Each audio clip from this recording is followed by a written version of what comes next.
Normalement, on n'applaudit pas la chorale, mais aujourd'hui, vous applaudissez.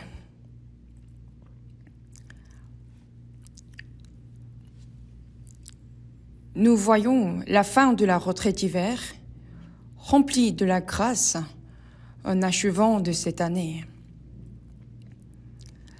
Cette fois-ci, beaucoup de frères et sœurs ont participé à la retraite. Ils ont écouté la parole ensemble et ont planifié pour l'année à venir.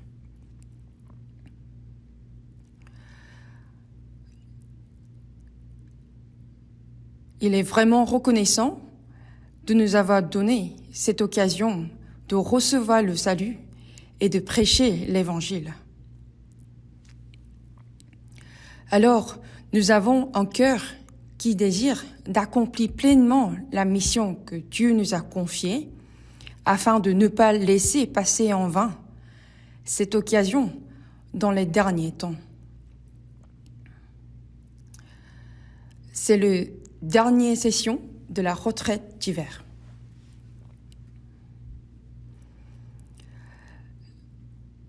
Les frères et sœurs se rassemblent dans des églises centrales dans chaque région et le message que je donne est diffusé en direct dans tout le pays.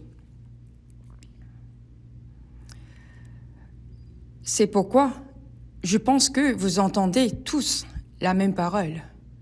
Prions ensemble.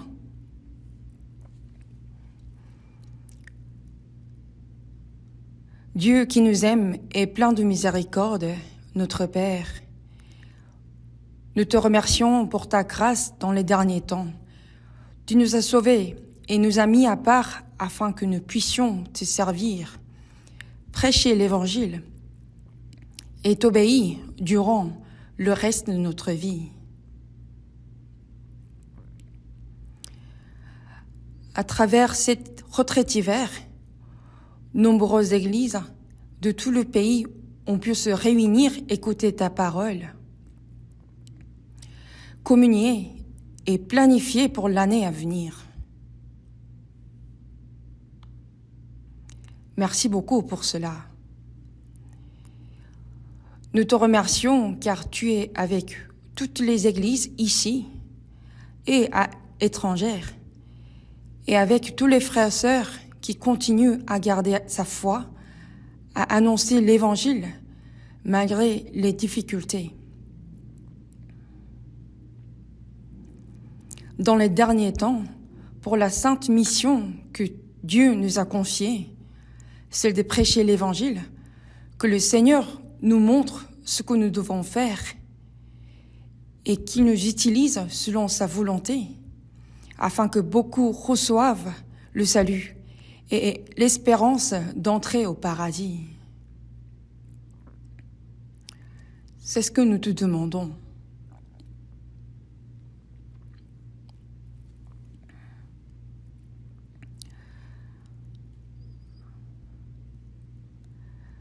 Nous te remercions pour ce temps que tu nous as accordé pour apprendre ta parole. Enseigne-nous la parole dont on a besoin et ce que nous devons faire. Tiens-nous tous par ta parole et par la puissance de ta main et guide-nous selon ta volonté. Nous avons prié au nom de Jésus-Christ, notre Seigneur. Amen.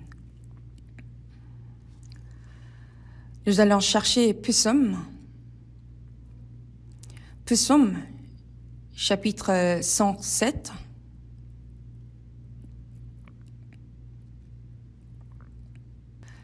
Psaume, chapitre 107, à partir du verset 1 jusqu'au 3. Lisons ensemble. Louez l'Éternel, car il est bon, car sa miséricorde durera toujours. Qu'ainsi disent les rachetés de l'Éternel, ce qu'il a délivré de la main de l'ennemi, et qu'il a rassemblé de tous les pays, de l'Orient et de l'Occident, du Nord et de la mer. Cette parole a été écrite il y a 3000 ans. Mais elle exprime que sous forme poétique, la venue de Jésus, l'accomplissement de l'œuvre du salut et l'unité des croyants sauvés dans le Saint-Esprit.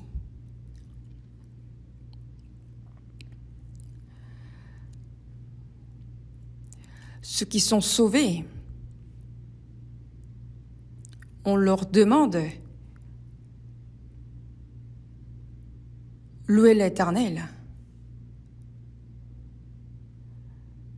Ceux qui sont sauvés ne peuvent que rendre grâce à Dieu tout le temps. Comme le verset qui dit « Rendez grâce en toutes choses », nous sommes reconnaissants de respirer en ce moment et d'avoir compris la grâce et l'amour de Dieu dans ce monde.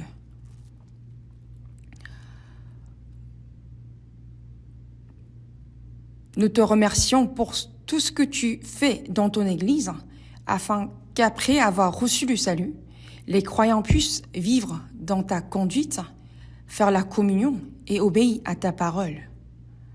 Louez l'Éternel, car il est bon, car sa miséricorde durera toujours. La volonté sainte de Dieu est bonne et la bonté qu'il nous accorde est une grâce. Car sa miséricorde durera toujours, qu'ainsi disent les rachetés de l'Éternel. Les rachetés de l'Éternel, la rédemption signifie que le Fils unique sans péché est mort pour ceux qui étaient destinés à périr en enfer.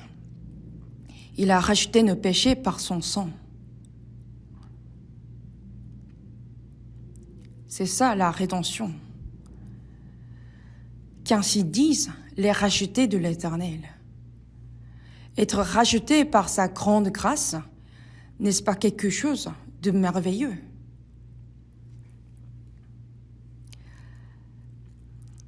Qu'ainsi disent, que devrait-on dire? Ce qu'il a délivré de la main de l'ennemi. L'ennemi de Dieu, celui qui s'oppose à nous, c'est le diable. Il nous a rachetés de la puissance de Satan et du péché. Nous étions près de la perdition. Donc, il nous a délivrés de l'autorité de Satan et qu'il a rassemblés de tous les pays, de l'Orient et de l'Occident, du Nord et de la mer.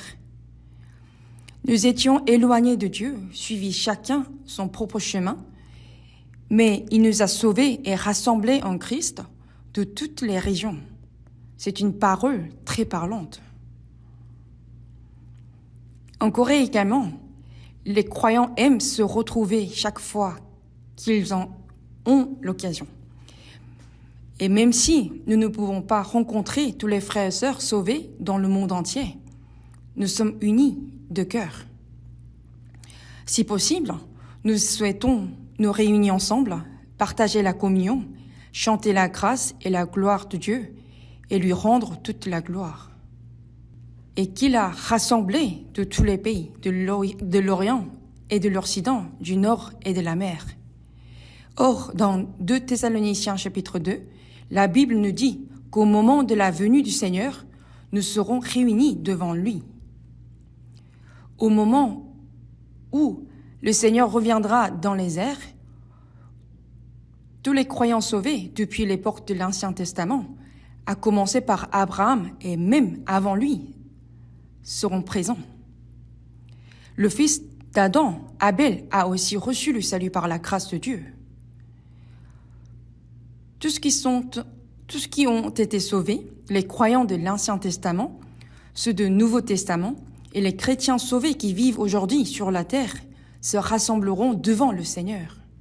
Ce sera une très grande foule.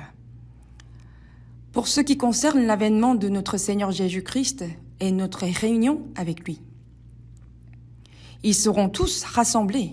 Ce sera un rassemblement immense.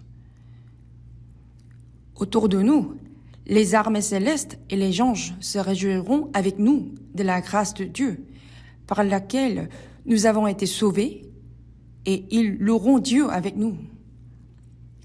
Rien que d'y penser, c'est quelque chose d'extraordinaire, et cela arrivera. Et qu'il a rassemblé de tous les pays, de l'Orient et de l'Occident, du Nord et de la mer. En Christ, Dieu nous a rendus un. Nous devons toujours nous souvenir de la grande grâce de Dieu, y penser avec reconnaissance et vivre pour sa volonté et sa gloire. Dieu ne nous a pas sauvés pour nous offrir les richesses de ce monde, mais pour nous donner l'espérance de la vie éternelle et d'un héritage glorieux dans son royaume. Nous allons voir Psaume chapitre 116. Psaume chapitre 116, versets 8 et 9. Lisons ensemble. Oui, tu as délivré mon âme de la mort, mes yeux des larmes, mes pieds de la chute. Je marcherai devant l'Éternel sur la terre des vivants.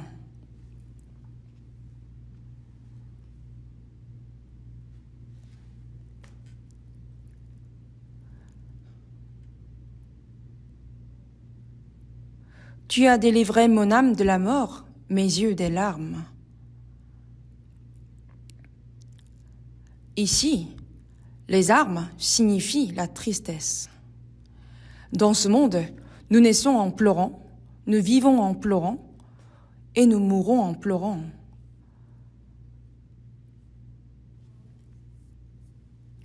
Mais Dieu nous a délivrés de ces larmes et de cette tristesse. Quand on voit Apocalypse chapitre 21, c'est écrit, Dieu lui-même sera avec eux. Il essuiera toute larme de leurs yeux. Il nous dira que nous avons beaucoup souffert. Il essuiera nos larmes et nous apportera sa consolation. Mais ceux qui ont reçu le salut ont aussi beaucoup de larmes versées pour la volonté et la gloire de Dieu.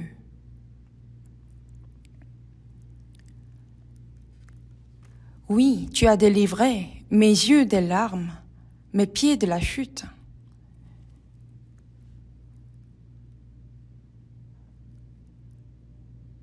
Nous étions sur le point de tomber en enfer à cause du péché, mais le Seigneur nous a retenus.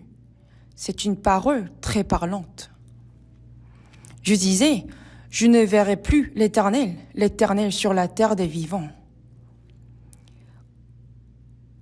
Autrefois, en vivant sur cette terre, j'étais loin de Dieu et j'ai bien failli tomber en enfer. Mais désormais, je vis le reste de ma vie devant Dieu.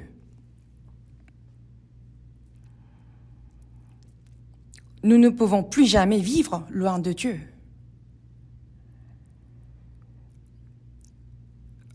Voyons le verset 8 et 9. Et après, nous allons voir verset 12, à partir du verset 12 jusqu'au 14. Comment rendrai-je à l'Éternel tous ses bienfaits envers moi?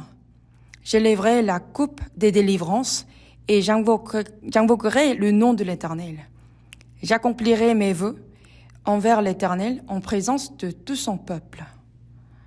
Comment rendrai-je à l'Éternel tous ses bienfaits envers moi?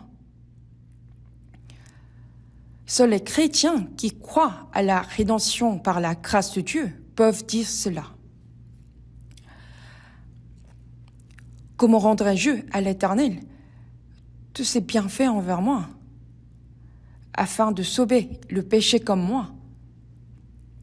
Jésus, le Fils unique de Dieu,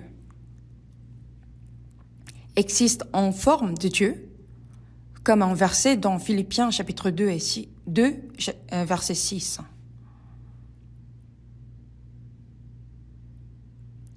Bien qu'il soit égal au Dieu créateur, il est venu sur cette terre sous la forme d'un homme afin de nous sauver.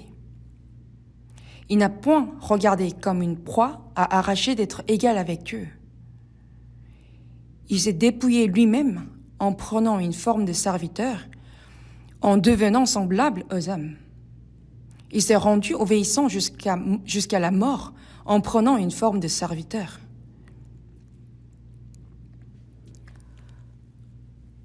Bien qu'il soit sans péché et glorieux, il est devenu comme un serviteur et il a obéi jusqu'à la mort. Il est mort sur la croix pour sauver les pécheurs.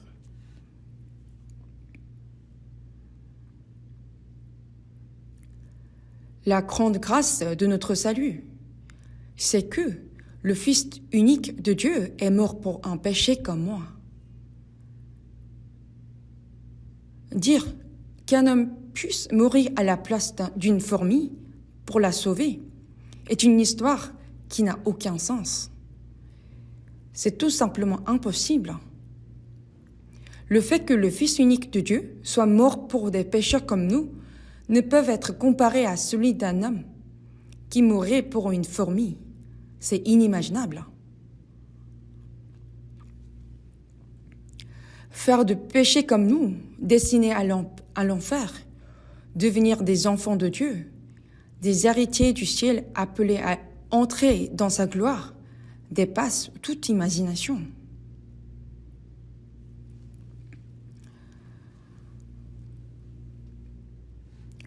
Dans 1 Samuel, chapitre 2, Dieu, de la poussière, il retire le pauvre du fumier et relève l'indigent pour les faire asseoir avec les grands. Qu'un roi retire quelque chose d'un tas d'ordures, le purifie et le place au plus haut lieu serait quelque chose d'incompréhensible.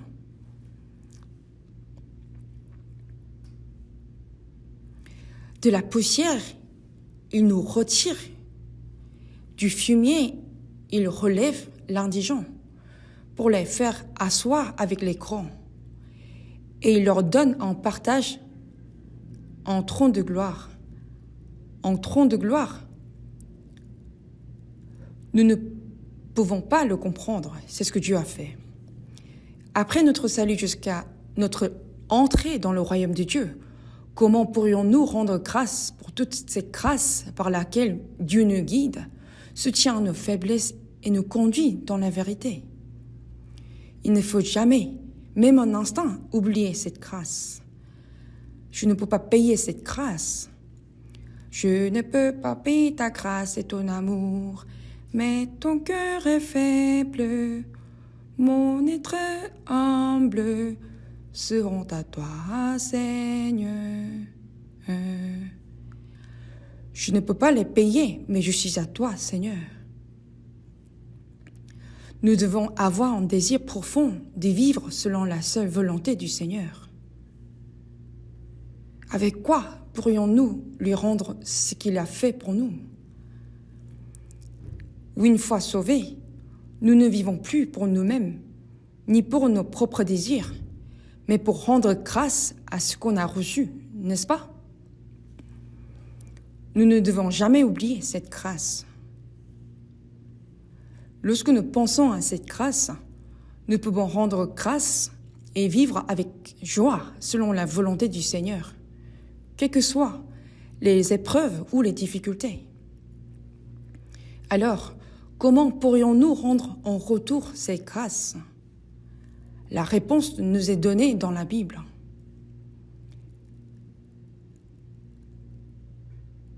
Après avoir reçu le salut, pour rendre grâce à Dieu,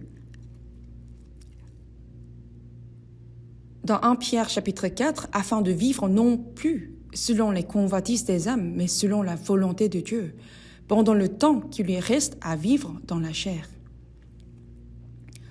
Dans la première épître de Pierre, chapitre 4, la Bible nous montre comment répondre à cette grâce.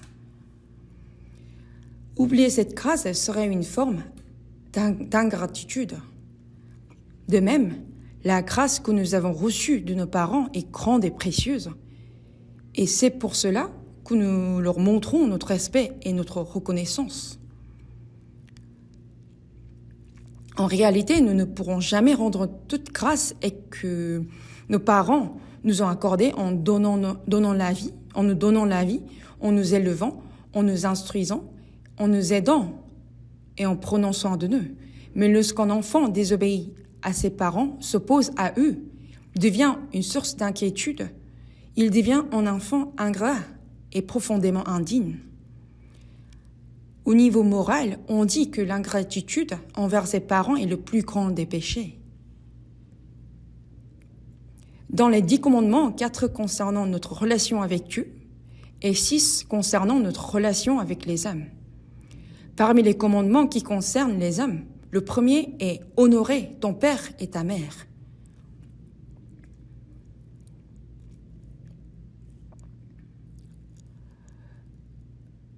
Dans Éphésiens chapitre 6, il est qu'une bénédiction est promise par Dieu pour le commandement d'honorer ses parents. Celui qui honore ses parents vivra longtemps et prospérera sur la terre. Spirituellement, notre Père est Dieu. Ainsi, celui qui honore Dieu correctement honore aussi ses parents. Mais manquer de respect à ses parents et aller jusqu'à leur dire « Pourquoi m'avez-vous fait naître? Qu'avez-vous fait pour moi ?»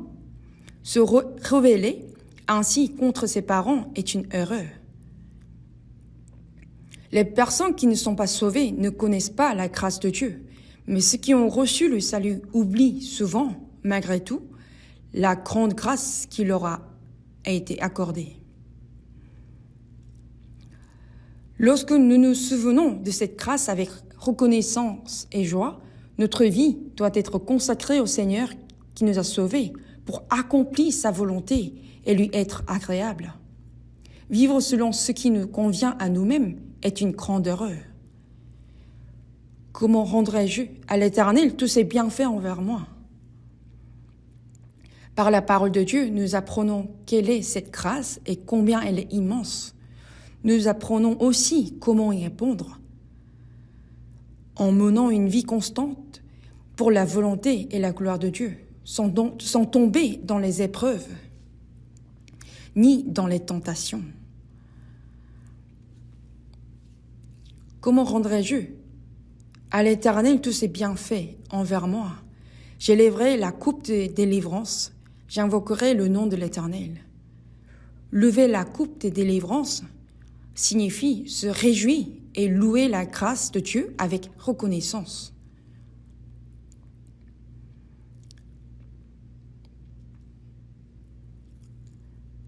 J'accomplirai mes vœux envers l'Éternel en présence en tout son peuple. Tout son peuple de l'Éternel, ce sont les croyants sauvés. Désormais, vivre devant Dieu, c'est en même temps vivre devant les frères et sœurs qui ont reçu le salut. Même s'ils ne peuvent pas toujours se rencontrer, il y a partout dans le monde de nombreux frères et sœurs qui ont reçu le salut comme nous.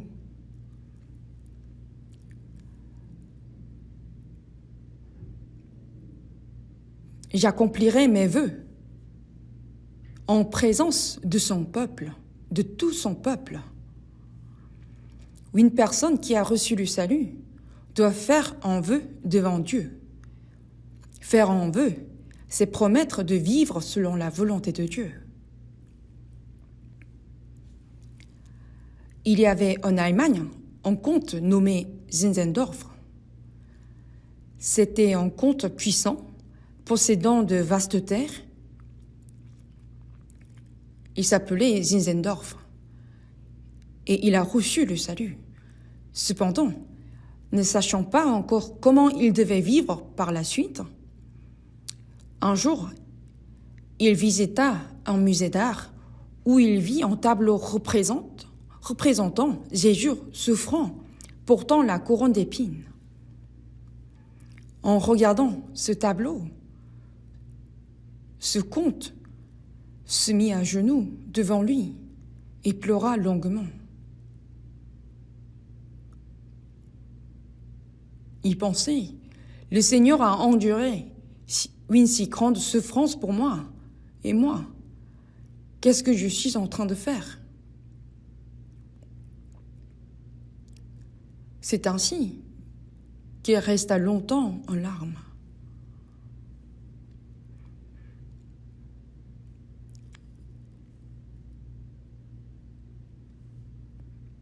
Devant ce tableau, il a fait la promesse de vivre seulement pour le Seigneur. Et par la suite, il a offert une grande partie de sa richesse pour l'œuvre de l'Évangile. En Angleterre, John Wesley, qui était d'abord pasteur, a plus tard reçu le salut. Ce John Wesley a travaillé aux côtés de Zinzendorf dans l'œuvre de l'annonce de l'Évangile. Au XVIIIe siècle, lorsque l'Évangile s'est répandu à travers le monde, des hommes comme John Wesley et Zinzendorf ont vécu en consacrant tous leurs biens à l'Évangile. N'est-ce pas quelque chose de naturel? Que l'on soit pauvre ou riche, n'est-il pas naturel de ne pas vivre pour soi-même, mais d'offrir tout ce que l'on a et de vivre le reste de sa vie pour répondre à la grâce de Dieu?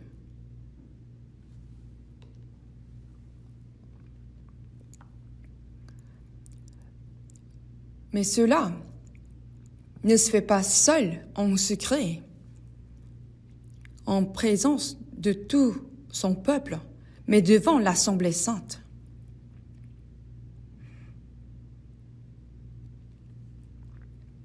J'accomplirai mes vœux envers l'Éternel. C'est un vœu. Le fait que Zinzendorf ait promis de vivre pour la gloire du Seigneur est un vœu. C'est une promesse faite devant Dieu.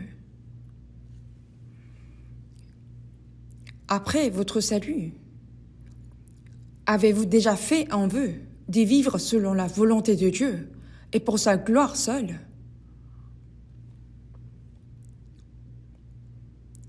Il est nécessaire de faire un vœu et nous devons vivre selon ce que nous avons promis. Avez-vous peur de faire un vœu parce que vous craignez de ne pas pouvoir le tenir? Puisque notre âme, notre corps et tout ce que nous possédons appartiennent au Seigneur, il n'y a aucune raison de craindre de les consacrer à son service. Vivre selon la volonté du Seigneur et pour sa gloire est pour nous une joie et un honneur. Lorsque nous rendons gloire à Dieu, il a promis de nous donner cette gloire en retour. Quand nous glorifions Dieu, Dieu nous rend cette gloire. Ainsi, même si cette parole a été écrite il y a longtemps, c'est une parole que seuls les chrétiens peuvent vraiment comprendre et mettre en pratique.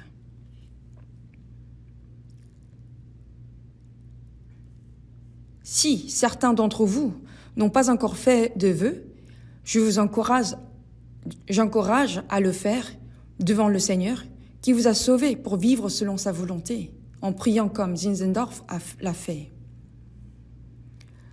Dans 1 Corinthiens chapitre 6, verset 19, « Vous ne vous appartenez point à vous-même, car vous avez racheté à un grand prix.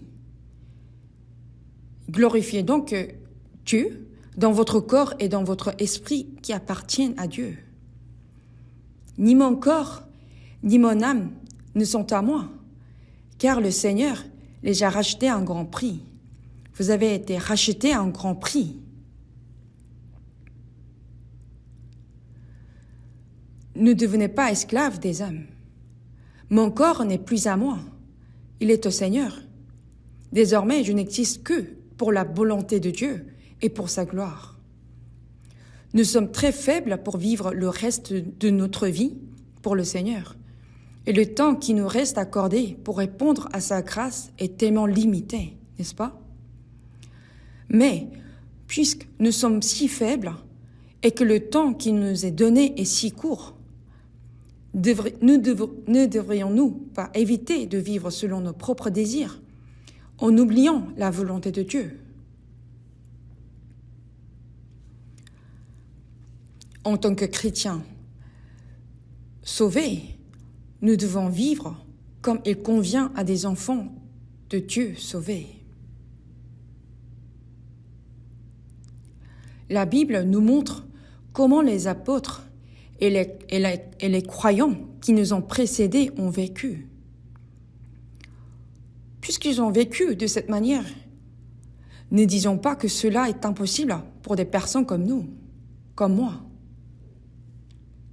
Il nous a accordé la même grâce, la même vie et la même espérance glorieuse.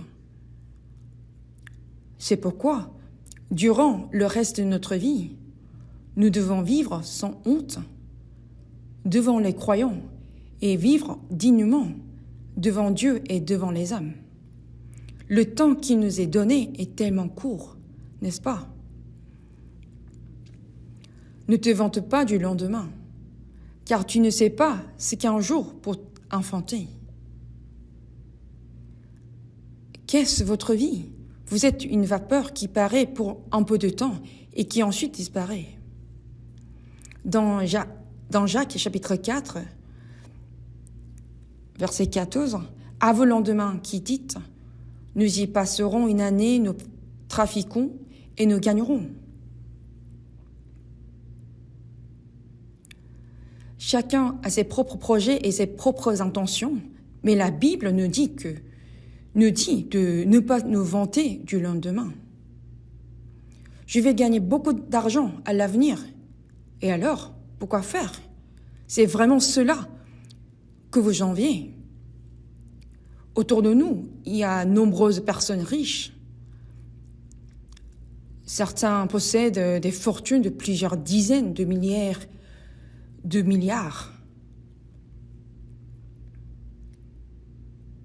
Ils ne peuvent même pas tout dépenser pendant leur vie. Avez-vous déjà pensé, si seulement je pouvais vivre comme eux? Pourquoi ma vie me paraît si modeste? Lorsque nous voyons les richesses et les honneurs de ce monde, nous ne devons pas oublier la grâce que le Seigneur nous a accordée. Cette grâce est 1000 fois, 10 000 fois, des milliards de fois plus grande que tout ce que ce monde peut offrir. Lorsque nous voyons les richesses et la gloire de ce monde, souvenons-nous de la grâce que le Seigneur nous a accordée. Nous avons reçu une grâce incomparable que rien dans ce monde ne peut remplacer. Désormais, nous ne devons pas vivre avec un sentiment d'infériorité, mais avec une juste fierté. Et comment appelle-t-on les riches de ce monde? On les compare à des cochons destinés au festin. En y pensant, cette expression me paraît tout à fait juste. Le cochon destiné au festin est bien nourri pour le jour de la fête. Alors le cochon se dira, mon maître m'aime beaucoup, il me donne tellement à manger. Et dès que je grogne, il m'en donne encore. Et quel est le but? C'est bien de le sacrifier au jour de festin. C'est exact. Dans Job chapitre 21, pourquoi les méchants vivent-ils? Pourquoi les voit-on vieillir et accroître leur force?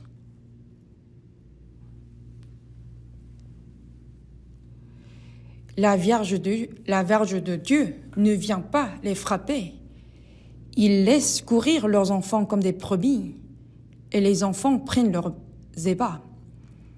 Ils passent leur jour dans le bonheur, et ils descendent en un instant au séjour des morts. Job chapitre 21 est très parlant. Même dans Psaume, il est dit, « Tu cherchais à vivre selon la volonté du Seigneur, mais je rencontre des épreuves et des difficultés. Alors, toutefois, mon pied allait fléchir, mais pas été sur le point de glisser. car je portais envie aux insensés en voyant le bonheur des méchants. Je cherche à vivre selon la volonté de Dieu, mais je rencontre tant de souffrances et de difficultés. Alors pourquoi les méchants semblent-ils si prospères? Dieu les laisse ainsi jusqu'au jour où ils iront en enfer. De la même manière que l'on ne se soucie pas de ce qu'en font les enfants des autres, Dieu laisse ceux qui n'ont pas reçu le salut vivre comme ils le veulent. Mais les enfants de Dieu qui ont reçu le salut, Dieu nous discipline, Dieu nous instruit par les difficultés et les épreuves. En tout cas, le message d'aujourd'hui porte pour titre la plus grande mission du chrétien, la mission suprême du chrétien. Je me demande si je pourrais vraiment bien partager cette parole d'une manière digne de ce titre, et cela me préoccupe un peu. La mission suprême du chrétien. En tant que chrétiens, nous partageons tous la même vie, la même espérance et le même objectif de vie. À présent, nous avons tous la même grâce, la même vie, la même espérance et le même objectif de la vie, n'est-ce pas? Nous allons lire 2 Corinthiens chapitre 5, verset 15. 2 Corinthiens chapitre 5, verset 15.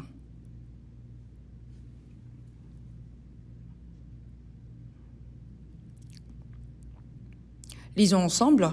« Et qu'il est mort pour tous, afin que ceux qui vivent ne vivent plus pour eux-mêmes, mais pour celui qui est mort et ressuscité pour eux. »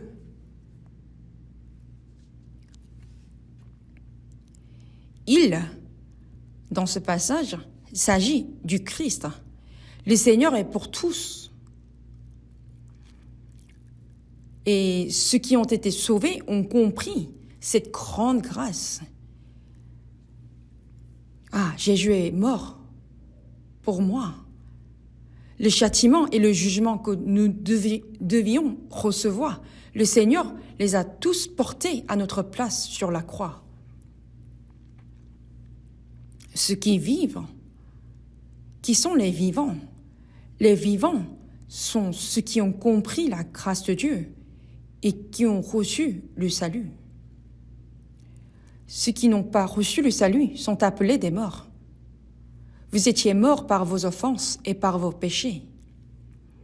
Ceux qui étaient morts par leurs offenses et leurs péchés ont maintenant reçu le salut et leur âme autrefois morte est revenue à la vie. Pourquoi le Seigneur est-il mort à notre place pour nous sauver? C'est pour que les personnes sauvées ne vivent plus pour elles-mêmes, mais pour celui qui est mort pour elles. C'est le but pour lequel Dieu nous a sauvés. Il nous a sauvés pour que nous ne vivions plus pour nous-mêmes, mais pour celui qui est mort et ressuscité pour nous. Cette parole a été écrite par l'apôtre Paul. En considérant la grâce reçue, même en donnant 100 fois notre vie pour le Seigneur, nous ne pourrions pas la rendre. Si nous ne pouvons pas mourir 100 fois, ne devrions-nous pas au moins vivre 1 fois pour le Seigneur? Non? Si cela ne vous plaît pas, alors considérons que vous n'avez pas reçu le salut. Si vous enviez les gens de ce monde, qui vivent comme ils le veulent, et finissent ensuite en enfer, libre à vous. Que je vive pour le Seigneur, que je meure pour le Seigneur, vive ou mourir, je suis à lui. Vous chantez bien les cantiques, n'est-ce pas? La louange sied aux hommes 3. Dans le psaume chapitre 33, verset 1, il est dit que même si on chante en beaux cantiques, si le cœur n'est pas droit, cela devient un mensonge. La louange sied aux âmes 3. À l'origine, les cantiques sont des poèmes écrits par des personnes sauvées, en exprimant le témoignage de ce que Dieu avait accompli dans son cœur après avoir reçu le salut. Plus tard, une autre personne y a ajouté une mélodie, et c'est ainsi que ce poème est devenu un cantique que l'on chante. C'est pourquoi lorsqu'on regarde le livre des cantiques, on peut voir le nom de l'auteur des paroles et celui de compositeur de la musique. Les cantiques contiennent des confessions de la foi, des témoignages, des promesses faites au Seigneur et même des prières. Ce sont des paroles qui viennent du fond de notre cœur. Cela doit devenir un témoignage sincère de notre cœur, une confession de foi et une promesse faite à Dieu. Sinon, ce ne sont que des paroles mensongères. Quand on observe certaines personnes, elles prient avec de belles paroles, mais leur manière de vivre n'a rien à voir avec leur prière. Dans ce cas, cette prière est une prière fausse. Mais la prière des âmes, lui est agréable. Dieu sait si nos prières et nos cantiques viennent réellement du fond de notre cœur. Nous ne faisons ni prières mensongères, ni de cantiques mensongers.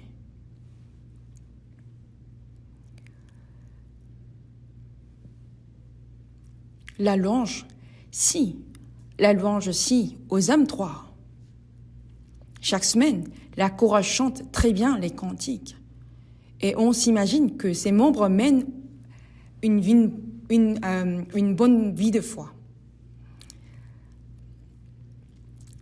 Les paroles des cantiques sont si belles et ceux qui les écoutent partagent naturellement le même sentiment. Je suis vraiment très reconnaissant envers la chorale. En plus, lorsqu'ils chantent de si beaux cantiques, nos cœurs sont profondément touchés et émus. Et nous allons voir Romains chapitre 14. Romains chapitre 14,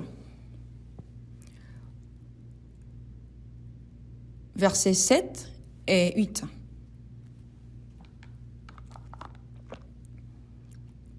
Romains chapitre 14, versets 7 et 8. Lisons ensemble. En effet, nul de nous ne vit pour lui-même, et nul ne meurt pour lui-même. Car si nous vivons pour le Seigneur. Et si nous mourrons pour le Seigneur. Soit donc que nous vivions, soit que nous mourions, nous sommes au Seigneur. Ce passage est lié à 2 Corinthiens chapitre 5, verset 15. Ces 2 passages ont été écrits par l'apôtre Paul. Car si nous vivons pour le Seigneur. Et si nous mourrons pour le Seigneur.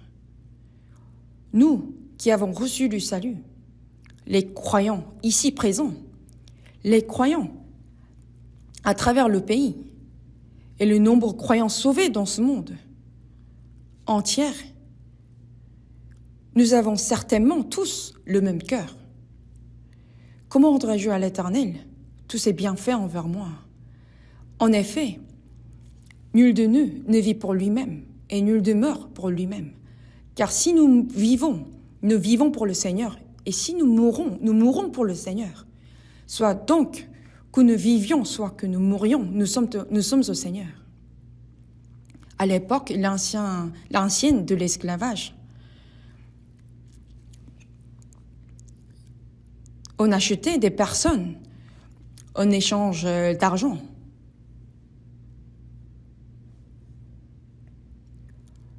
Lorsqu'on achetait une vache avec de l'argent, le propriétaire pouvait l'utiliser pour le travail ou même l'abattre.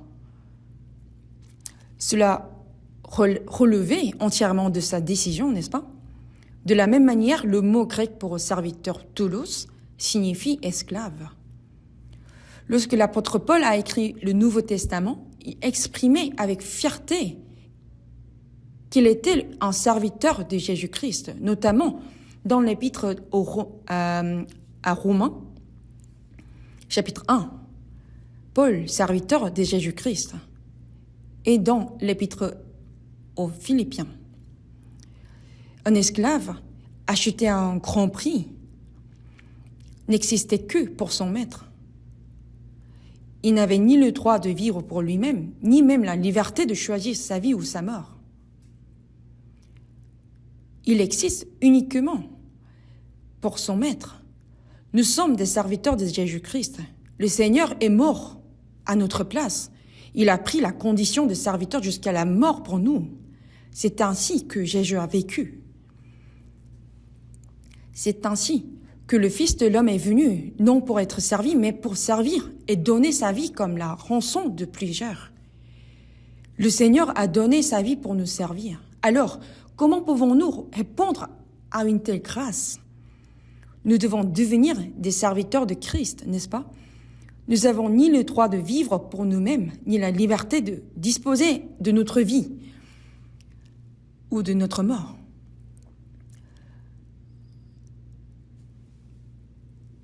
Soit donc que nous vivions, soit que nous mourions, nous sommes au Seigneur. Celui qui est prêt à mourir pour le Seigneur est aussi capable de vivre correctement pour le Seigneur. Réfléchissez. Êtes-vous prête à mourir pour le Seigneur? Alors, vous pouvez aussi vivre correctement pour lui. Celui qui vit correctement pour le Seigneur est aussi digne de mourir pour le Seigneur. Dieu ne permet pas à n'importe qui de mourir pour lui. Celui qui vit pour le Seigneur peut être à la fin, après avoir vécu pour lui, aller jusqu'à mourir pour lui. Quelqu'un qui vit selon sa propre volonté, pourrait-il mourir pour le Seigneur au moment de sa mort? Non. On vit pour le Seigneur, puis on meurt pour le Seigneur. C'est ainsi que les apôtres ont vécu. Pour le Seigneur. Si une personne sauvée vit pour elle-même et meurt pour elle-même, c'est une malédiction. Cela n'a absolument aucune valeur. Et Romains chapitre 14, verset 9, lisons ensemble. « Car Christ est mort et il a vécu afin de dominer sur les morts et sur les vivants. » Afin de quoi exactement? C'est afin que les chrétiens sauvés ne vivent plus pour eux-mêmes et ne meurent plus pour eux-mêmes, mais qu'ils vivent pour le Seigneur et meurent pour le Seigneur. C'est pour cela que le Seigneur est mort à notre place et qu'il est ressuscité. Voilà le but de notre salut. Si cela ne vous parle pas, écrivez ce verset biblique et affichez-le bien en évidence sur votre bureau. Ou collez-le même au plafond, là où vous le voyez, autant de vous endormir. Il ne faut pas l'oublier, même un seul instant. Car Christ est mort et il a vécu pourquoi faire? Afin que la personne sauvée ne vive plus pour elle-même et ne meure plus pour elle-même, mais qu'elle vive ou qu'elle meure, ce soit pour le Seigneur. C'est pour cela que le Seigneur est mort à notre place. Si nous vivons pour le Seigneur et allons jusqu'à mourir pour le Seigneur, combien le Seigneur en se réjouit? Le Seigneur pourra dire, « Je suis mort à sa place et je suis ressuscité pour lui donner la vie éternelle. » Cela valait la peine de mourir à sa place. Il sera satisfait, n'est-ce pas? Lorsque nous vivons selon la volonté du Seigneur, afin de dominer sur les morts et sur les vivants. Je ne suis plus mon propre maître.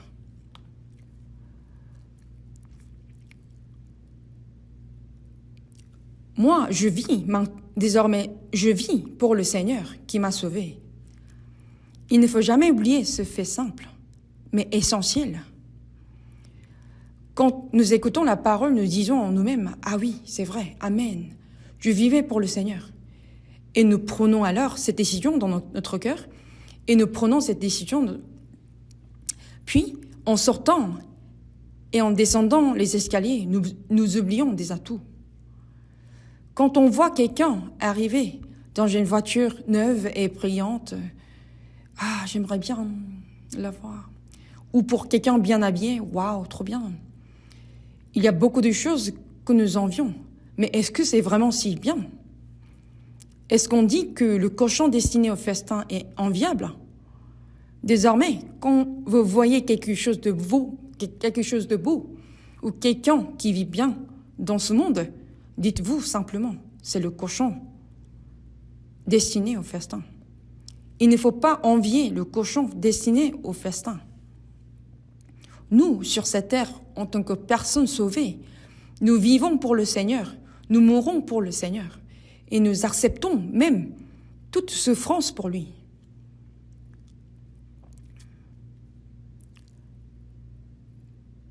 C'est un privilège qui nous est accordé.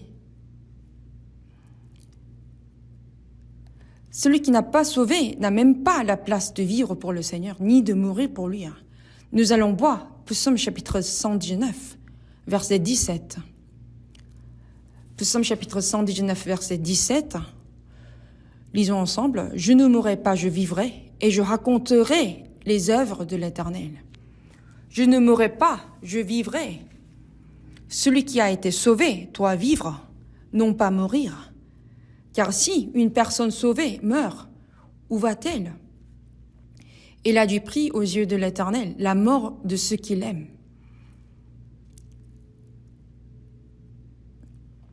Dans l'Apocalypse chapitre 14, « Heureux dès à présent les morts qui meurent dans le Seigneur. Oui, dit l'Esprit, afin qu'ils se reposent de leurs travaux et leurs œuvres les suivent. » En étant sauvés dans le Seigneur et en vivant en lui, heureux dès à présent les morts qui meurent dans le Seigneur, afin qu'ils se reposent de leurs travaux. Ayant été sauvés, ils ont vécu pour le Seigneur, et lorsqu'ils meurent, ils se reposent de leurs travaux, car leurs œuvres les suivent. Lorsque quelqu'un a vécu selon la volonté du Seigneur pour répondre à sa grâce, meurt, ses laveurs prennent la fin, et en même temps, il entre dans la gloire. Il a du prix aux yeux de l'Éternel, la mort de ceux qui l'aiment. Avez-vous peur de mourir? Nous ne devons pas mourir après avoir vécu n'importe comment.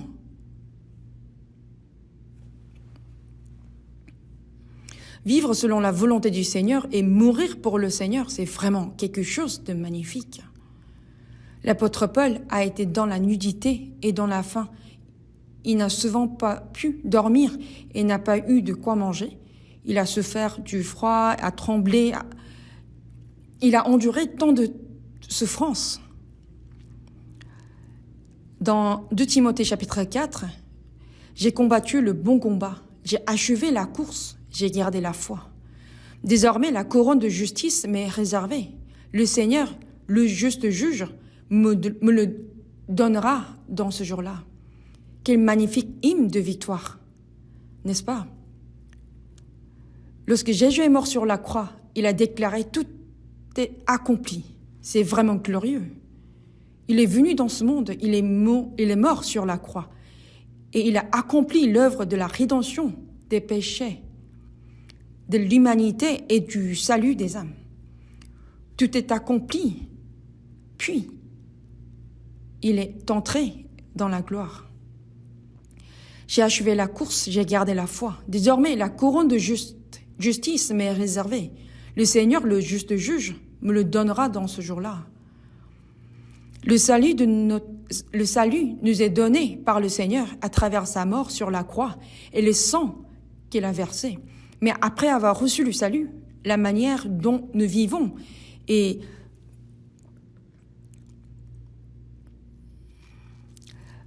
ce pourquoi nous vivons est jugé par le Seigneur. Apocalypse chapitre 22, verset 12. « Voici, je viens bientôt, ma rétribution est avec moi.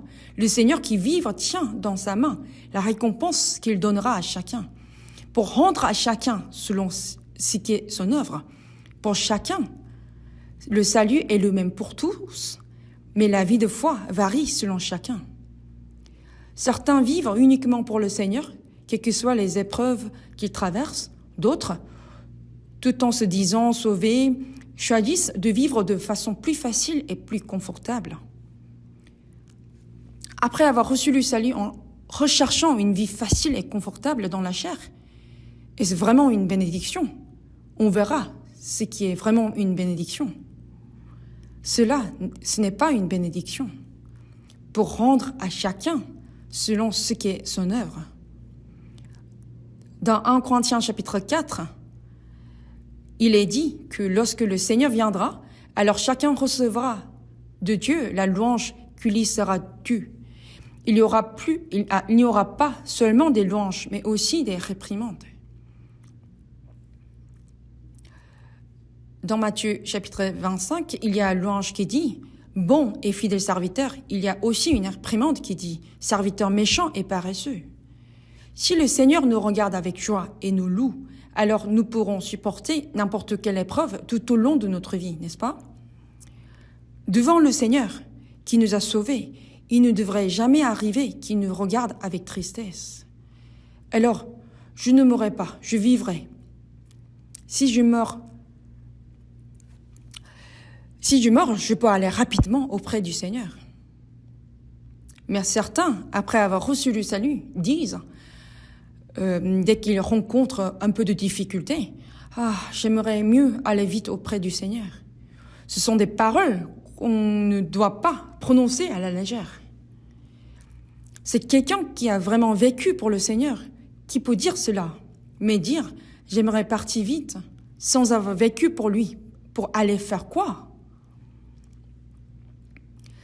Avant de mourir et d'aller devant le Seigneur, ne devrions-nous pas faire quelque chose qui le réjouisse et qui nous apporte la gloire devant lui? Je ne mourrai pas, je vivrai, je raconterai les œuvres de l'Éternel. Si je vivons encore sans mourir,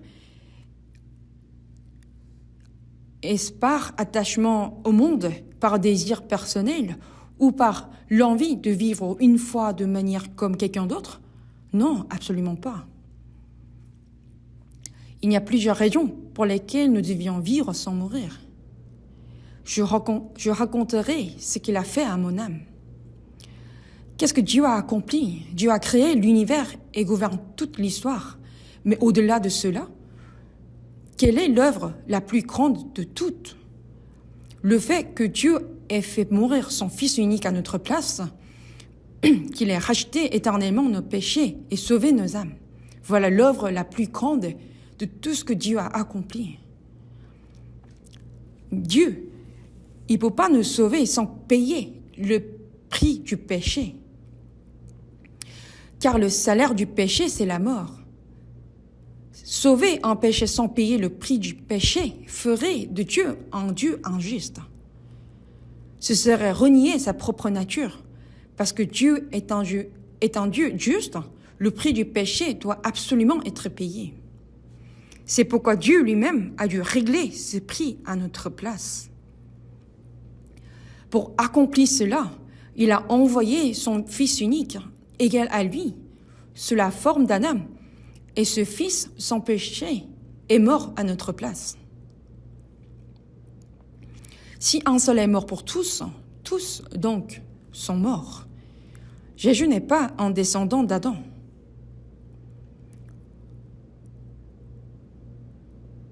Dans Ésaïe chapitre 7, verset 14, « Voici, la jeune fille deviendra enceinte et elle enfantera un fils. Il est bien un homme, mais afin de naître sans péché, Jésus-Christ a pris chair en empruntant le sang d'une vierge pendant 9 mois.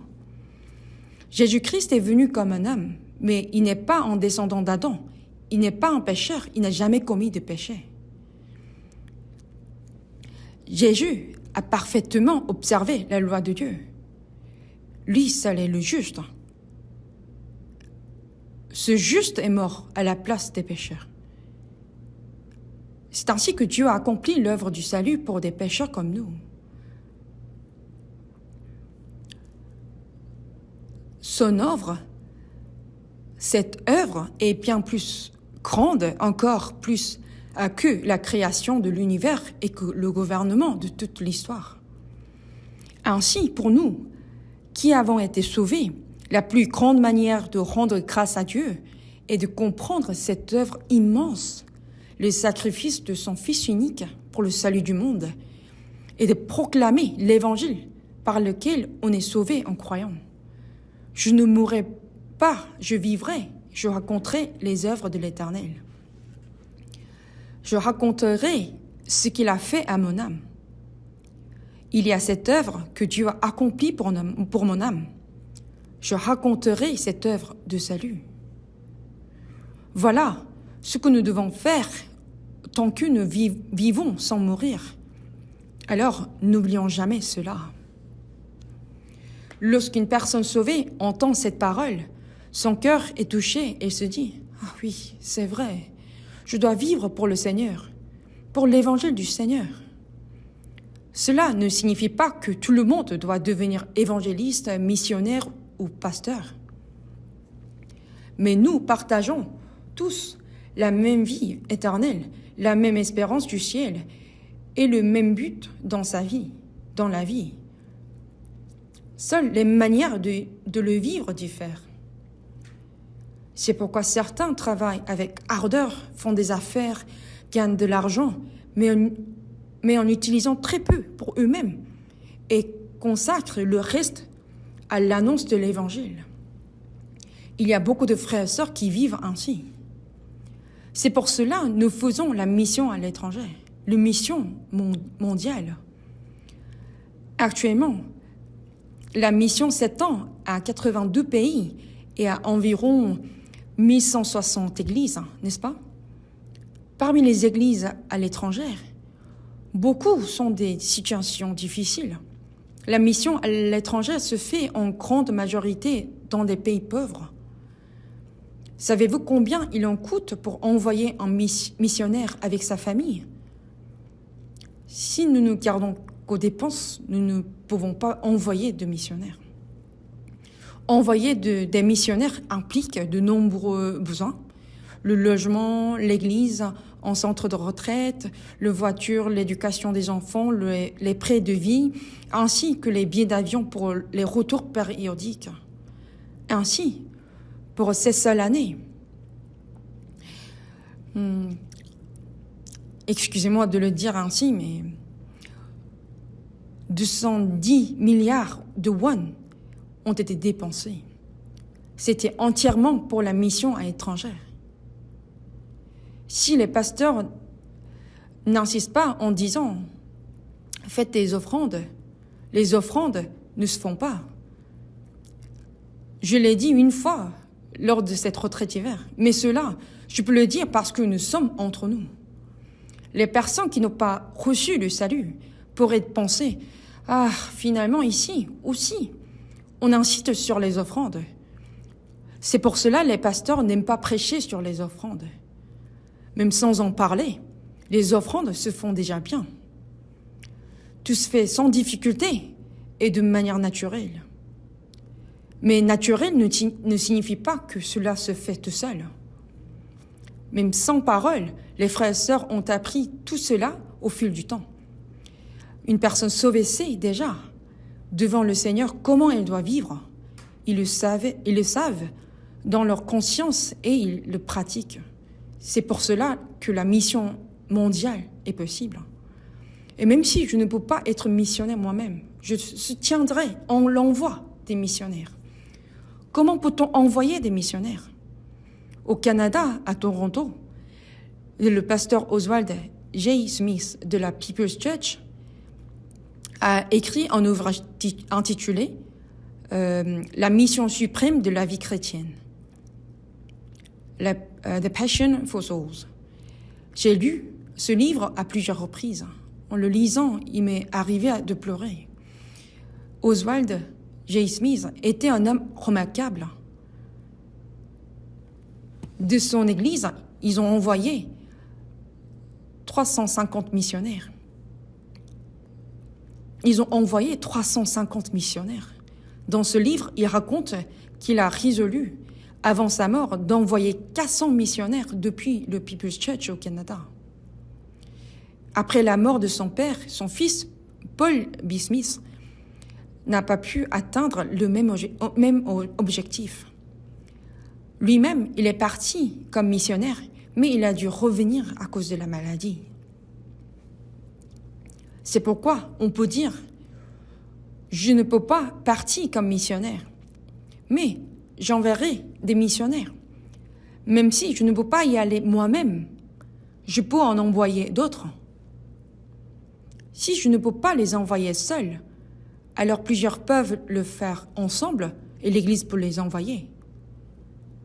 Il suffit de le faire. Si j'envoie comme l'offrande missionnaire qui est le fruit de mes efforts, pendant que cette offrande est employée, des âmes destinées à l'enfer sont sauvées. Alors dans Luc chapitre 16, verset 9, faites-vous des amis avec les richesses injustes, pour qu'ils vous reçoivent dans les tabernacles éternels, quand elles viendront à vous manquer. Les biens de ce monde n'est pas utilisé selon la volonté de Dieu, selon appelé des richesses injustes. Faites-vous des amis avec les richesses injustes. Quel ami? Non pas des amis du monde, mais des amis pour l'éternité, des compagnons du ciel. Dans l'Évangile selon Jean, chapitre 15, il n'y a pas de plus grand amour que de donner sa vie pour ses amis. Vous êtes mes amis si vous faites ce que je vous commande. Le Seigneur est mort sur la croix pour sauver des pécheurs comme nous et faire de nous ses amis, des amis pour l'éternité. Donner sa vie pour ses amis. Il est mort sur la croix afin de nous sauver. Il n'y a pas plus grand amour. Vous êtes mes amis si vous faites ce que je vous commande. Lorsqu'un croyant sauvé comprend que le Seigneur a donné sa vie pour lui, il fait le même travail à son retour pour sauver d'autres âmes. C'est là la preuve que nous sommes les amis du Seigneur.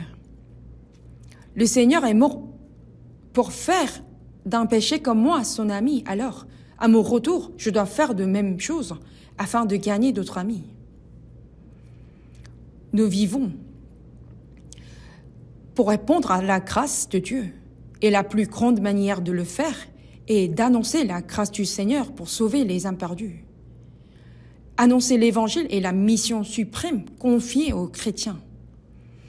Dans Hébreux chapitre 2, verset 3, « Comment échapperons-nous en négligeant un si grand salut ?» Savez-vous combien le salut que nous avons reçu est grand? Créer l'univers et gouverner toutes choses, Dieu peut le faire par sa parole, n'est-ce pas? Il n'y a rien que Dieu ne puisse accomplir par sa parole et par sa puissance. Mais qu'est-ce que Dieu ne peut pas accomplir uniquement par sa parole et par sa puissance? Sauver l'âme de l'homme, sauver l'âme des âmes. Y a-t-il une œuvre plus grande que celle qui exige la mort du Fils unique de Dieu? Si une personne possède l'autorité, la richesse et une puissance immense, et qu'il existe pourtant une œuvre qui oblige à livrer son Fils unique jusqu'à la mort, alors qu'il n'y a rien de plus grand que cela. Si Dieu avait pu nous sauver sans que son Fils unique est mort sur la croix, pourquoi l'aurait-il envoyé dans ce monde pour qu'il subisse une mort aussi misérable, endurant la souffrance et versant son sang? C'est parce qu'il n'y a pas d'autre voie. C'est écrit un si grand salut. Savez-vous à quel point le salut que nous avons reçu est grand? J'ai l'impression que vous ne le réalisons pas encore. Comment échapperons-nous en négligeant un si grand salut? Négliger, c'est le prendre à la légère. C'est ainsi l'Ésaü méprisa le droit d'aînesse. Prendre cela à la légère, cela ne pas s'intéresser au droit d'aînesse. C'est pour ça qu'il a vendu le 3 deniers pour un simple bol de potage. Même lorsqu'on dit aux gens, il faut recevoir le salut, ils méprisent un salut si grand. C'est pourquoi ils ne le reçoivent pas. Je suis allée évangéliser dans une petite campagne et beaucoup de jeunes ont reçu le salut. Même des membres de la Cora ont été sauvés, bien que ce soit une petite église de campagne, il y avait beaucoup de jeunes. Tout joyeux de voir cela, un ancien âgé est venu me dire « Pour si peu salut, pourquoi tant se réjouir ?» Alors je lui ai demandé « Qu'avez-vous dit à l'instant ?»« Avez-vous dit du salut en disant « pour si peu ?» À ce moment-là, son visage est devenu rouge. Il a dit « Ah oui, vous avez raison. » C'était une erreur de parole. Il avait construit plusieurs églises rurales et fait beaucoup de travaux importants pour l'église. Alors, en voyant ceux qui se réjouissent uniquement du salut reçu, il a dit « Ce n'est que le salut. » Il est méprisé lui-même. Comment échapperons-nous si nous négligeons un si grand salut? Puisque notre salut est si grand et précieux, et nous ne devons jamais mépriser celui des autres. Si nous reconnaissons combien la vie que nous avons reçue est grande et précieuse, nous devons ne pas aussi considérer le salut des autres comme grand et précieux. Alors, que devons-nous faire? Nous devons l'annoncer. Nous devons, comme Jésus, comme Paul, vivre en sacrifiant notre temps, nos biens, nos libertés et même notre bonheur afin de sauver une seule âme. Les apôtres de l'Église ont été martyrisés en annonçant l'Évangile. Nous vivons dans le confort et nous voulons toujours vivre encore plus à l'aise. Si notre but est d'annoncer l'Évangile et de vivre selon la volonté du Seigneur, alors malgré les épreuves, il y aura de la joie et de la reconnaissance. C'est pourquoi annoncer l'Évangile pour sauver les âmes est un ordre important que le Seigneur nous a confié. La mission suprême sur cette terre. Le but de la vie des chrétiens est aussi un privilège. Même si un président des États-Unis parle avec autorité, comme s'il était le maître du monde, pensez-vous qu'avec ce pouvoir, il puisse sauver une seule âme? Il en serait incapable. Le plus riche des riches du monde, est-ce qu'il peut sauver une âme avec toute sa fortune? Il ne le peut pas. Même en médecin capable de sauver des patients condamnés, peut-il guérir une seule âme? Absolument pas.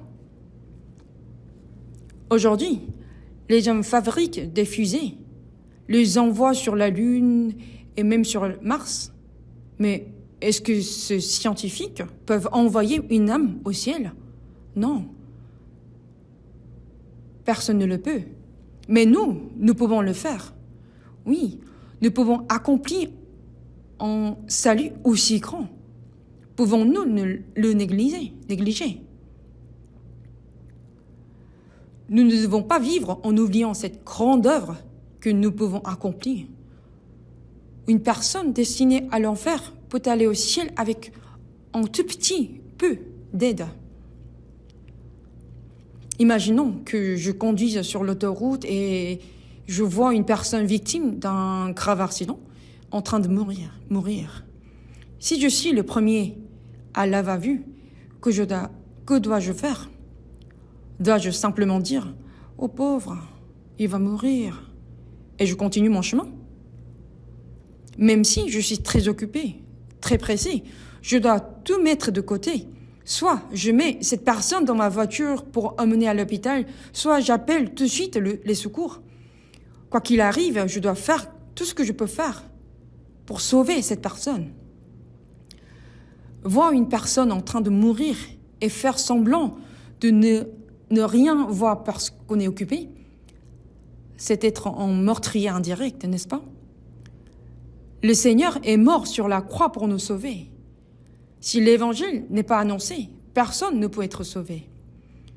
Nous allons voir l'évangile selon Jean, chapitre 20. L'évangile selon Jean, chapitre 20, verset 19. Le soir de ce jour, qui était le premier de la semaine, les portes du lieu où se trouvaient les disciples étant fermées à cause de la crainte qu'ils avaient des Juifs, Jésus vint, se présenta au milieu d'eux et leur dit « La paix soit avec vous ». Et quand il eut dit cela, il leur montra ses mains et son côté, et les disciples furent dans la joie en voyant le Seigneur. Jésus leur dit de nouveau « La paix soit avec vous ». Comme le Père m'a envoyé, moi aussi je vous envoie. Après ces paroles, il souffla sur eux et leur dit « Recevez le Saint-Esprit. Ce qui vous pardonnez les péchés, ils leur seront pardonnés. Et ceux à qui vous les retiendrez, ils leur seront retenus. » Jésus ressuscité est apparu. En apprenant la nouvelle de sa résurrection, les disciples qui s'étaient dispersés se sont rassemblés. Mais malgré cela, ils se demandaient encore, est-il vraiment ressuscité? Par peur des Juifs, ils avaient fermé les portes et soudain Jésus est apparu au milieu de la pièce. Jésus ressuscité a encore glorieux. Il peut apparaître ou disparaître où il veut. Et même entrer dans une maison dont les portes sont bien verrouillées.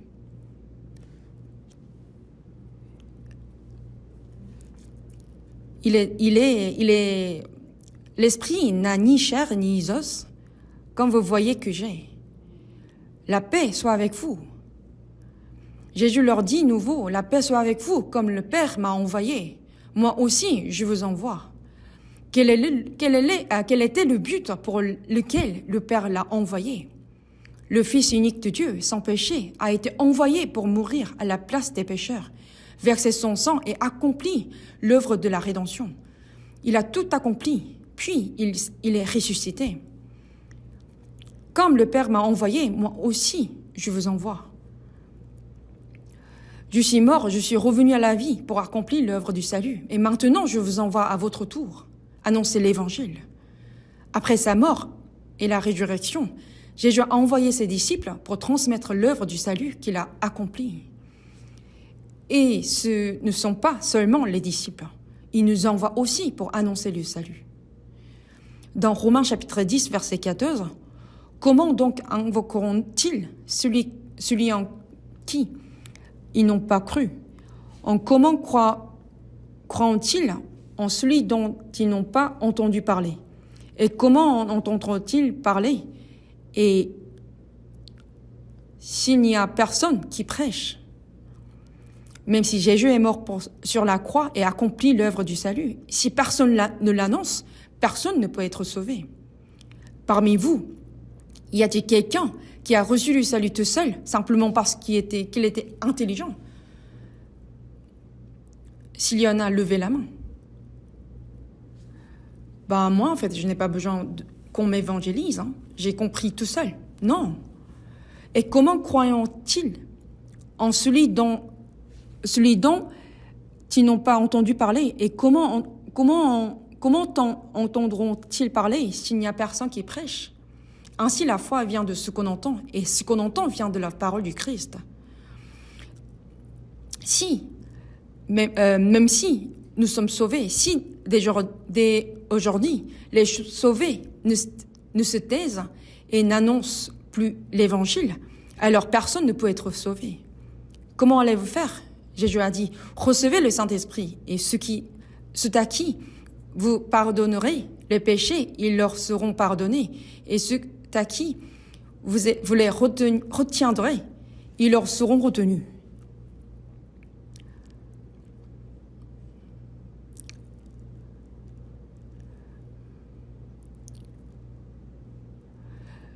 Ceux à qui vous pardonnerez les péchés, ils leur seront pardonnés. Si personne l'annonce, comment peut-on savoir que le Fils unique de Dieu est mort à notre place et nos péchés ont été pardonnés? Comment être sauvé? Et Sans l'annonce de l'Évangile, personne ne peut être sauvé. Ceux à qui vous pardonnerez les péchés, ils leur seront pardonnés. Ceux à qui vous les retiendrez, ils leur seront retenus. Si nous n'annonçons pas l'Évangile et que nous laissons les gens comme ils sont, ils vont en enfer. Alors, il faut agir. Parmi tout ce que l'homme peut faire, y a-t-il quelque chose de plus grand que d'annoncer l'Évangile pour sauver une âme? Il n'y en a pas. Et comment y aura-t-il des prédicateurs s'ils ne sont pas envoyés? Comment y aura-t-il des prédicateurs s'ils ne sont pas envoyés? Le Seigneur a été envoyé pour accomplir l'œuvre du salut en mourant sur la croix. Et il a accompli cette mission. La prière que Jésus a faite la nuit avant de mourir, je t'ai glorifié sur la terre, j'ai achevé l'œuvre que tu m'as donnée à faire. Parce qu'il avait déjà décidé de mourir sur la croix et de ressusciter. Et qu'est-ce qu'une personne sauvée? C'est quelqu'un qui a été envoyé pour annoncer cette vérité. Nous devons annoncer l'Évangile. Il suffirait d'un petit coup de main pour que quelqu'un soit sauvé. Mais on se dit, ah, c'est embêtant, je suis occupé. Il n'écoutera sûrement pas, hein. Et on ne l'annonce pas. Savez-vous à quel point le péché de ne pas évangéliser est grave? Celui donc qui sait faire ce qui est bien et qui ne le fait pas, commet quoi? Un péché. Vous le savez bien. Y a-t-il une œuvre meilleure que d'annoncer l'Évangile pour sauver une âme? Il n'y en a pas. Dans Philippiens chapitre 1 et verset 5, de manifester ma joie au sujet de la part que vous prenez à l'Évangile depuis le premier jour jusqu'à maintenant. Dès le jour où des personnes sont sauvées, elles entrent en communion. Elles commencent la communion avec eux. Et c'est dans cette communion que l'Évangile est transmis. Je suis persuadé que celui qui a commencé en vous cette bonne nouvelle la rendra parfaite pour le jour de Jésus-Christ. Parmi les croyants sauvés, Dieu accomplit une bonne œuvre. Nous devons faire cette bonne œuvre jusqu'au retour du Seigneur. Éphésiens chapitre 3, verset 20. Or, à celui qui peut faire, par la puissance qui agit en nous, infiniment au-delà de tout ce que nous demandons ou pensons, qui agit en nous. Dieu agit dans la personne sauvée. Quelle œuvre accomplit-il? L'œuvre du salut. Unis, nous vivons, dispersés. Lorsque des personnes sauvées coopèrent dans le même cœur, de nombreuses âmes sont sauvées. Même un brasier de charbon ardent s'éteint lorsqu'on le disperse. Vous le savez. L'évangile ne se propage pas parce qu'une personne agit seule avec intelligence. Il avance par l'unité parce que le Seigneur agit au milieu de nous. Individuellement, nous pouvons sembler faibles, mais lorsque nous nous rassemblons, nous comme des brasiers rassemblés dont la flamme se rallume. Lorsque nous prions ensemble et collaborons pour l'Évangile, le Seigneur agit au milieu de nous. Or, à celui qui peut faire par la puissance qui agit en nous infiniment au-delà de ce que nous demandons ou pensons. À quoi devons-nous penser? À ce que davantage d'âmes soient sauvées. Unis, beaucoup sont sauvés. Dispersés, beaucoup périssent. Comme il est déjà presque temps de conclure, je vais terminer rapidement. On va voir Proverbes chapitre 24.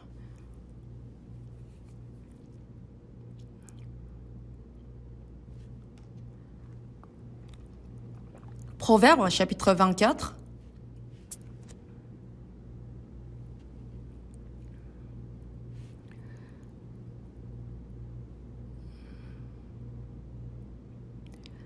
Proverbes chapitre 24, versets 11 et 12. Lisons ensemble. Délivre ce qu'on traîne à la mort, ce qu'on va égorger, sauve-les. Si tu dis, ah, nous ne savions pas, celui qui pèse le cœur ne le voit-il pas? Celui qui veille sur ton âme ne le connaît-il pas? Et ne rendra-t-il pas à chacun selon ses œuvres? Cette parole est vraiment frappante. Ce qu'on traîne à la mort, ce qu'on va égorger, cela signifie ceux qui sont emmenés par le diable vers l'enfer. Sauve-les. Cela signifie ne pas les laisser périr. Sauve-les. Voyez-vous des personnes entraînées vers la mort, égorgées par le diable et conduites vers l'enfer, et faites-vous semblant de ne rien voir? Qu'ils aillent en enfer ou non, qu'est-ce que cela a à voir avec moi? Et c'est vraiment sans aucun rapport avec vous, avec nous. Même envers leur propre famille et leurs parents, ils entendent « Occupe-toi seulement de ta foi, va au ciel ». Et ils répondent « D'accord ». Puis, ils n'évangélisent même pas. Et ensuite, certains disent, face à l'opposition de leur mari, « Toi, crois et va au ciel. Moi, j'irai en enfer vivre avec Miss Univers. » Vous croyez qu'il y aura Miss Univers en enfer? Là-bas, tout est comme des démons. Alors, on va les laisser faire en disant « Très bien, va en enfer ». Non. En continuant à prier avec persévérance, même si cela prend du temps, le salut peut venir. Ne vous découragez pas. Ce qu'on va égorger, sauve-les. Si tu dis « Ah, nous ne savions pas », tu dis que tu ne savais pas. Tu mens bien. Tu ne vraiment savais pas. Caïn a tué Abel à coups de pierre, et Dieu a dit. Et Caïn répondit. L'Éternel dit à Caïn, « Où est ton frère Abel ?» Il répondit, « Je ne sais pas. Suis-je le gardien de mon frère ?» Après que Caïn a tué Abel, nous avons peut-être pas tué comme Caïn, mais laissé quelqu'un mourir en disant, « Je ne sais pas. Cela ne me concerne pas. » Est-ce différent? Vraiment. Celui qui pèse les cœurs ne le voit-il pas? Celui qui veille sur ton âme ne le connaît-il pas? Il faut le savoir, ne pas annoncer l'évangile est un péché. Ne pas évangéliser, c'est un grand péché.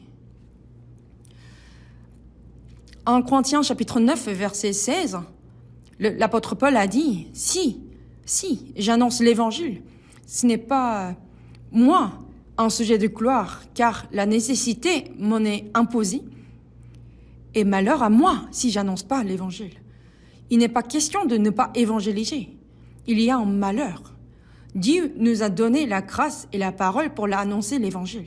Et pourtant, nous ne le faisons pas. Ézéchiel chapitre 3, verset 17. « Fils de l'homme, je t'établis comme sentinelle sur la maison d'Israël. Tu écouteras la parole qui sortira de ma bouche et tu les avertiras de ma part. Une sentinelle est postée sur la tour et il voit l'ennemi arriver. Que doit-elle faire? Sonner la trompette d'alarme? Mais si la sentinelle s'endort alors que l'ennemi arrive, toute la ville est détruite. Alors, à cette sentinelle, je te demanderai le sang. Si nous n'annonçons pas la parole aux méchants et qu'ils meurent, Dieu demandera son sang de nos mains. Il nous en demandera compte.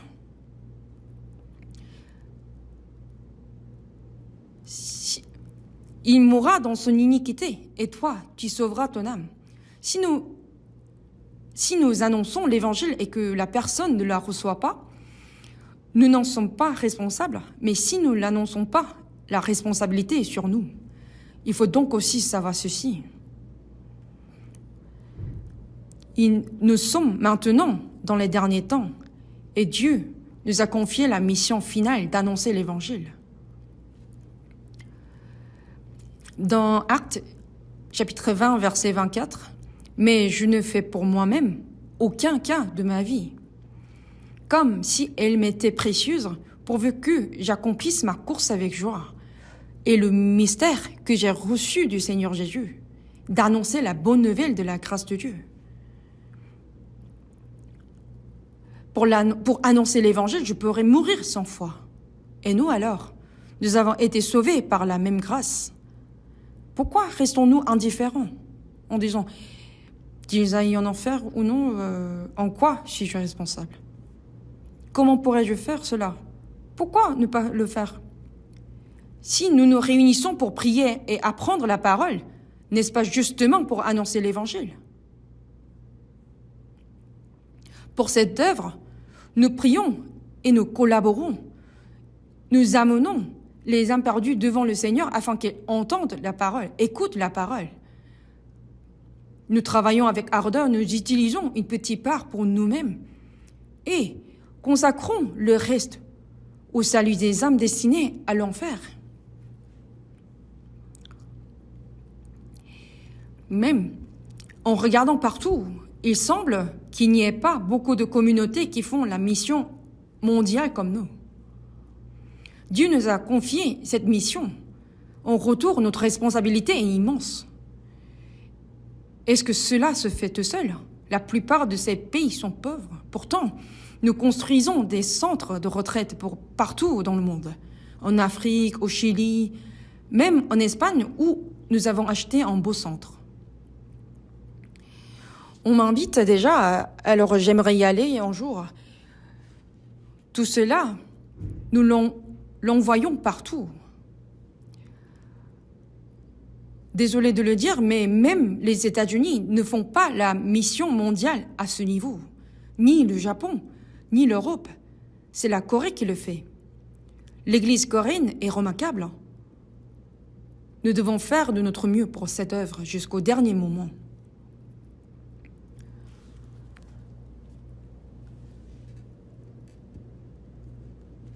Ne nous lassons pas de faire le bien, car nous moissonnerons au temps convenable si nous ne relâchons pas. Quand nous participons à l'œuvre de Dieu, nous ne devons pas nous lasser. Je n'en peux plus. Pourquoi? Nous sommes encore en vie. Il suffit d'aller jusqu'au bout, jusqu'à la mort. Prions aussi pour que beaucoup d'ouvriers de l'évangile fidèles et sages soient établis. Dans l'évangile selon Matthieu chapitre 9, alors il dit à ses disciples, la moisson est grande, mais il y a peu d'ouvriers. Priez donc le maître de la moisson. Le maître de la moisson, c'est Dieu. Prions donc le maître de la moisson d'envoyer des ouvriers dans la moisson. Seigneur, envoie-nous beaucoup de moissonneurs fidèles et dévoués. Hier encore, 15 de nos évangélistes ont été établis pasteurs. Dieu nous a donné de nombreux serviteurs fidèles. Nous devons prier pour les ouvriers que Dieu a établis et les soutenir afin qu'ils puissent annoncer l'Évangile. Si nous ne les soutenons pas, que va-t-il se passer? Comme à la guerre, des soldats combattent en première ligne pour le pays et le peuple. Si l'arrière reste à manger et à boire sans fournir armes et nourriture, ceux qui se battent au front mourront tous.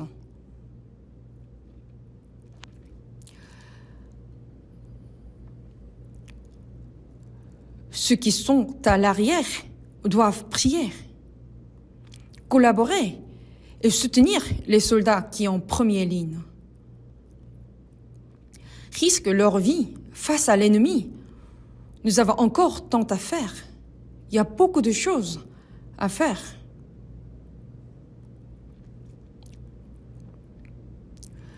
Le but de notre vie est d'annoncer l'Évangile. Et chacun de nous a beaucoup à faire selon ce qu'il peut accomplir. L'apôtre Paul, dans Éphésiens chapitre 6 et Colossiens 4, a demandé qu'on prie pour lui. Moi aussi, j'aimerais demander de prière. Et je remercie ceux qui prient déjà pour nous. Pour les prédicateurs et les missionnaires. Ils ne prient pas seulement, ils envoient aussi les offrandes. C'est pour ça qu'on peut faire la mission mondiale. Il faut nous aider. Il faut que nous les aidons.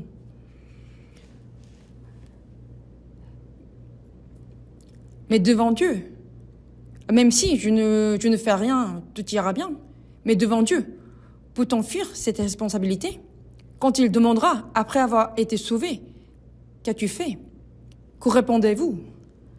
Il y a quelque chose que chacun de vous peut faire. Cherchez-le. Le jour de retour du Seigneur est très proche. C'est pourquoi, dans ce dernier temps qui nous est donné, faisons ce que nous pouvons. Même si nous ne l'avons pas fait jusqu'ici, commençons dès la nouvelle année avec un cœur nouveau. Il n'est pas trop tard.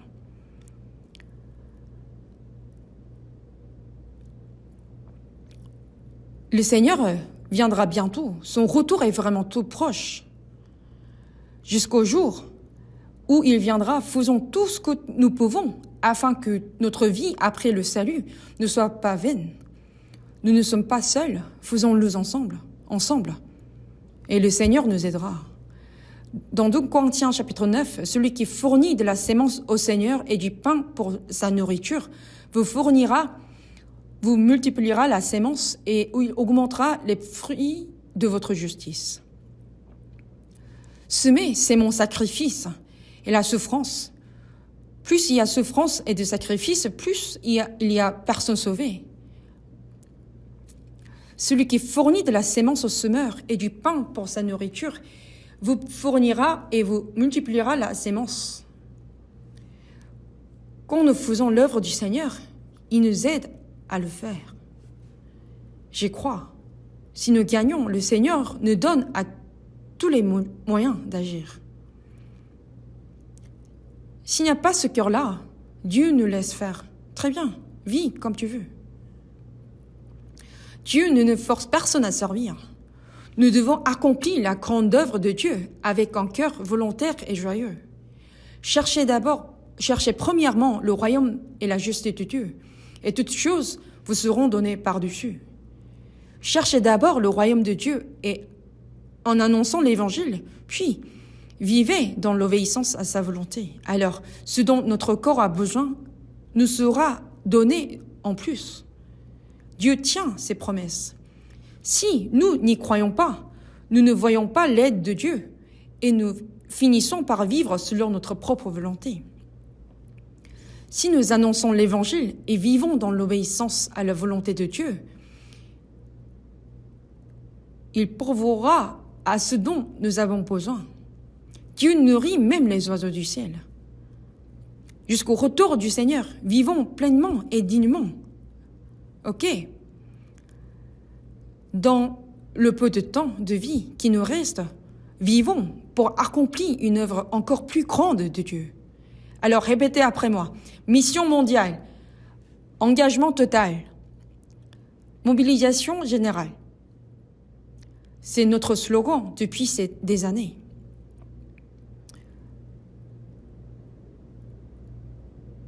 Qu'avons-nous dire?